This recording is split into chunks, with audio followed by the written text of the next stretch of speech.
উরি কাণ্ডের যে ইতিমধ্যে পাকিস্তানের ওপর ক্রমশ চাপ বাড়াচ্ছে নয়াদিল্লি। ইতিমধ্যে পাক হাই কমিশনার আব্দুল বাসিদকে সাউথ ব্লকে ডেকে পাকিস্তানের বিরুদ্ধে একগুচ্ছ প্রমাণ তুলে দিয়েছে নয়াদিল্লি।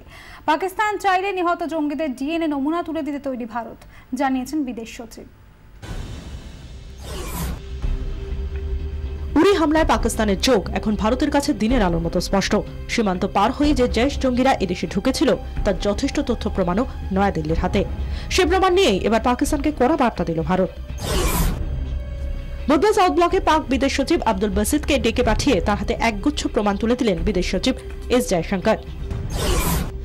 নিহত জঙ্গিদের থেকে উদ্ধার হওয়া জিপিএস এ অনুপ্রবেশের রুট ও সময় স্পষ্ট। জঙ্গিদের থেকে উদ্ধার হয় পাকিস্তানি ছাপ দেওয়া গ্রেনেড, মিলেছে কমিউনিকেশন ম্যাট্রিক্স শিট, যোগাযোগের যন্ত্র। জঙ্গিদের কাছ থেকে উদ্ধার হওয়া খাবার, পোশাক, ওষুধেও পাকিস্তানি ছাপ রয়েছে। पाकिस्तान सरकार सीमा पार से किए गए इन हमलों की जांच करने की इच्छुक है, तो भारत उरी तथा पूंछ में हुई घटनाओं में मारे गए आतंकवादियों के फिंगरप्रिंट्स तथा डीएनए के नमूने उपलब्ध कराने के लिए तैयार है। পাকিস্তানকে অবিলম্বে সন্ত্রাসবাদের বিরুদ্ধে ব্যবস্থা নিতে বলেছে ভারত। उरी में हुआ आतंकवादी हमला ये दर्शाता है कि पाकिस्तान में आतंकवाद का ढांचा सक्रिय बना हुआ है। हम ये मांग करते हैं कि पाकिस्तान सार्वजनिक रूप से दिए गए अपने वादे को पूरा करे और भारत के खिलाफ आतंकवाद को दिए जा रहे समर्थन और उसके प्रायोजित करने से बाज आए। তবে উরি হামলার পেছনে কোনো বড় গাফিলতি ছিল বলেই মেনে নিয়েছেন প্রতিরক্ষা মন্ত্রী মনোহর Parrikar. Obviously something must have been wrong.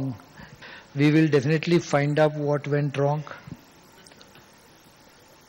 Also take steps to ensure that it doesn't go wrong again. উরি হামলায় যুক্তদের শাস্তি যে হবেই বুধবার ফের একবার সে কথা স্পষ্ট করে দিয়েছেন প্রতিরক্ষা মন্ত্রী। ব্যুরো রিপোর্ট 24 ঘন্টা।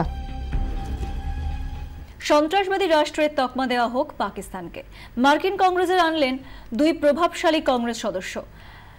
পাকিস্তানকে সন্ত্রাসবাদের মদতকারী তকমা দিয়ে সব ধরনের মার্কিন সাহায্য বন্ধের দাবি উঠেছে ডেমোক্র্যাট আর রিপাবলিক দু দলের পক্ষ থেকে। আন্তর্জাতিক মঞ্চে ক্রমশ কোণঠাসা হচ্ছে পাকিস্তান। এবার পাকিস্তানকে সন্ত্রাসবাদের মদতকারী দেশ হিসেবে ঘোষণার দাবি উঠল মার্কিন কংগ্রেসের প্রভাবশালী মহল থেকে। মার্কিন কংগ্রেসের নিম্নকক্ষ হাউস অফ রিপ্রেজেন্টেটিভে পাকিস্তানকে সন্ত্রাসে মদতকারীর তকমা দিতে প্রস্তাব এনেছেন দুই মার্কিন কংগ্রেস সদস্য।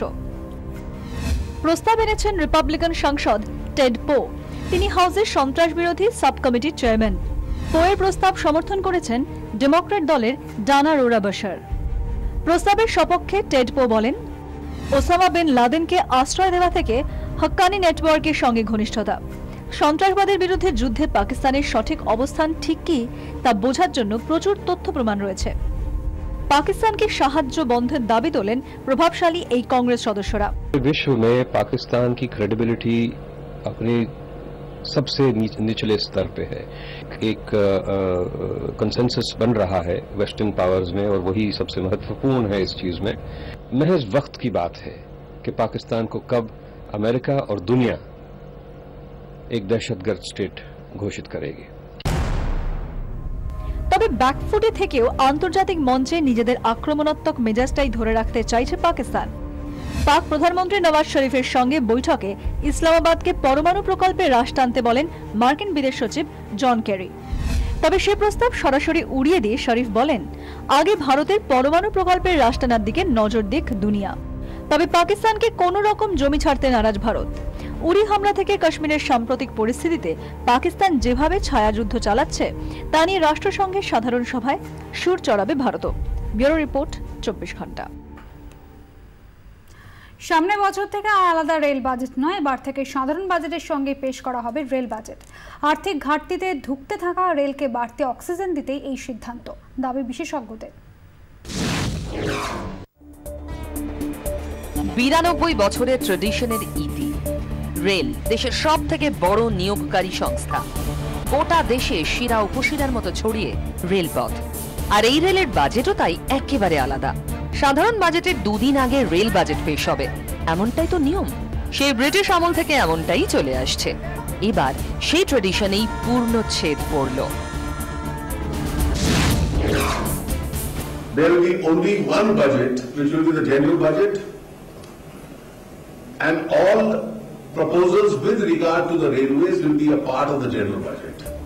সাধারণ বাজেটের সঙ্গে রেল বাজেটকে মিশিয়ে দেওয়ার প্রস্তাবে শিলমোহর দিয়েছে কেন্দ্রীয় মন্ত্রিসভা। ভর্তুকি দিতে দিতে রেলের ভাড়ার তলানিতে ঠেকেছে। তার উপর সপ্তম পে কমিশনের সুপারিশে বেতন দিতে আরো 40,000 কোটির বাড়তি বোঝা চেপেছে।